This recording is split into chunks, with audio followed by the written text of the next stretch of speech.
Problem দিতে পারো text কেন করছি তুমি রাইট বিয়েটা করছি আমি তোমার সাথে তুমি রাইট মেয়েটাকে মেনে নিতে পারেনি ভবিষ্যৎ তুমি রাইট মেয়েটাকে ভালোবাসতে পারেনি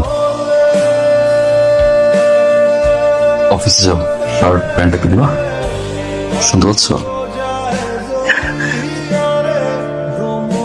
বৌমা কোথায় যাচ্ছ মা? মা ওই আমার বাবা হঠাৎ অসুস্থ হয়ে গেছে তো এই জন্য একটু যাচ্ছি। তোমার বাবা অসুস্থ? ঠিক আছে, তাহলে আমি আবিরকে ফোন দিই, তোমাকে দিয়ে আসুক আবির। মেয়েকে জানানোর দরকার নেই, আমি যেতে পারবো মা। সাবধানে যেও।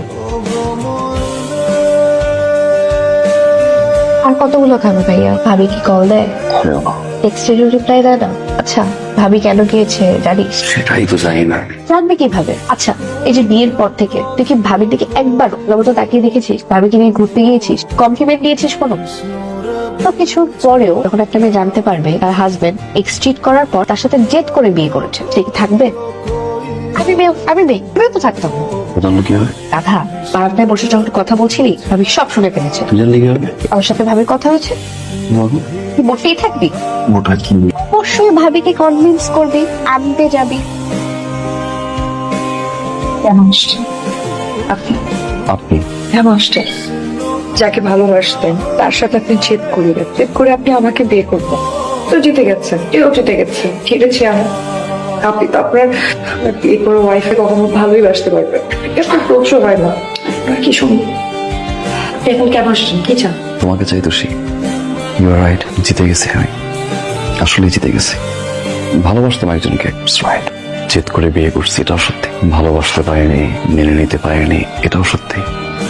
কিন্তু এখন কি মনে হচ্ছে জানো, জেদ ধরে ভালো করছে, তা নাহলে আমি তোমাকে পেতাম না। এমন একজনকে পেয়েছি আমি, যাকে ছাড়া আমি অসম্ভব, প্রতিটা মুহূর্ত অসম্ভব, যাকে ছাড়া আমি থাকতে পারি না। তো সে ওটা আমার পাস্ট ছিল, আমার প্রেজেন্ট। কলের ফুল কনভারসেশনটা শোনা উচিত ছিল তো সে শোনাই, নো প্রবলেম। আমি তোমাকে ভালোবাসি তুষি, আমার জীবনের থেকেও বেশি। এটা কেমন ভালোবাসা আমি জানি না, বাঁচবো না আমি তোমাকে ছাড়া তুষি। কি ফোনে উনি ওকে এই কথাগুলো বলেছেন? হ্যাঁ, শুনতে পারতাম, ভাই ঝামেলা হতো না। দেরি করে কেন আসছো? পত্রটা কম, আমি তোমার জন্য অপেক্ষা করেছি, সময় লাগলো কেন তোমার? আর রাগ করে আসবা? আর হবে না। প্রমিস, কান ছাড়ো না।